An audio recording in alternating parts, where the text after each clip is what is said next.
Para business leaders dan intellectual business community, kita jumpa lagi dalam acara The CEO Reference.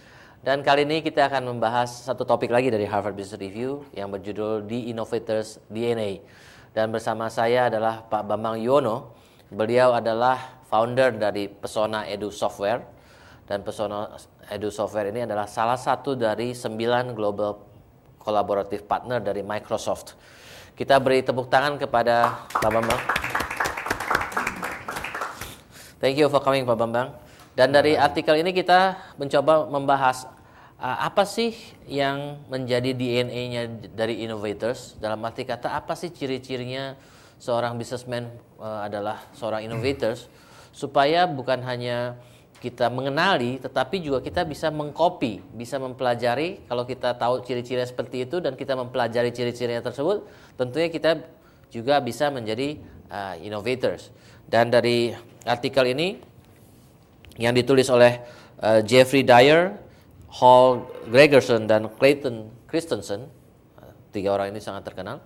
Ya, mereka katakan bahwa dari research mereka selama 30 tahun dengan perusahaan-perusahaan yang inovatif, mereka melihat bahwa peran CEO yang di perusahaan-perusahaan yang inovatif ini adalah besar dibandingkan dengan peran CEO di perusahaan-perusahaan yang tidak inovatif. Maksudnya peran dalam innovation-nya. Jadi CEO sendiri terlibat di dalam innovation tersebut. Itu yang mereka amati. Dan mereka melihat nama-nama besar seperti Jeff Bezos, ya, Lazaridis yang membuat BlackBerry dan segala macam. Dan mereka melakukan penelitian apa sih sifat-sifat mereka atau skill-skill mereka yang sama ya di antara mereka tersebut, dan mereka formulasikan. Dan mereka dapatkan ada 5 skills yang didapatkan dari orang-orang yang inovatif ini, dari perusahaan-perusahaan inovatif dan dari CEO-nya ini adalah nomor 1 adalah skill associating. Associating itu menghubungkan satu hal dengan hal yang lain. Misalnya kita ibaratkan Pak Bambang dengan software edukasinya. Mungkin dia melihat adanya perkembangan pendidikan dan adanya perkembangan IT. Dan bagaimana mengasosiasikan perkembangan IT dengan perkembangan pendidikan. Nah, jadi kemampuan untuk melihat berbagai bidang yang terpisah dan menyatukannya, itu adalah kemampuan dari seorang inovator. Ya. Kemudian kedua adalah skill untuk questioning, mempertanyakan hal-hal yang biasanya orang sudah mengambil sikap apa adanya ya sudah pakai gitu ya. Yang namanya TV sudah persegi 4 ya sudah. Semua TV udah persegi 4, udah nggak pernah berpikir bagaimana kalau kita bikin TV yang screen-nya oval gitu misalnya. Ya, karena mereka melihat semua udah kayak gitu kok, nggak ada pertanyaan untuk why this, why not seperti ini gitu ya.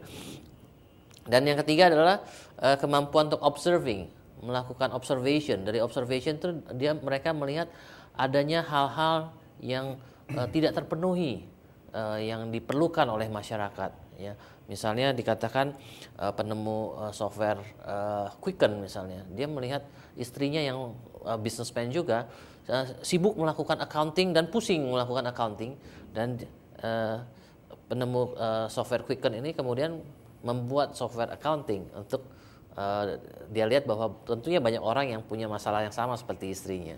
Ya. Kemudian yang keempat adalah kemampuan untuk bereksperimen, melakukan eksperimen. Ya. Mau melakukan eksperimen, melakukan coba-coba. Dalam hal ini adalah banyak orang yang tidak mau melakukan coba-coba karena buang waktu. Ya. Pakai aja apa yang sudah ada gitu kan. Jadi kemampuan dan kemauan untuk melakukan coba-coba itu perlu untuk seorang innovators. Dan yang paling terakhir dan tidak kalah pentingnya adalah kemampuan untuk networking. Ya, karena dengan networking ini maka suatu innovation itu bisa mendapatkan tempatnya, dan juga bahwa dalam networking ini orang-orang innovators ini bisa mendapatkan masukan-masukan yang sangat baik. Karena seorang innovators yang cuma berpikir dengan kepalanya sendiri akan jauh berbeda dengan innovators yang ketemu banyak orang, kemudian menanyakan, mentes idenya dengan orang-orang lain, dan juga dalam hal ini innovators ini juga membuka jalan untuk berikutnya bila produknya sudah ada maka networknya sudah tersedia begitu.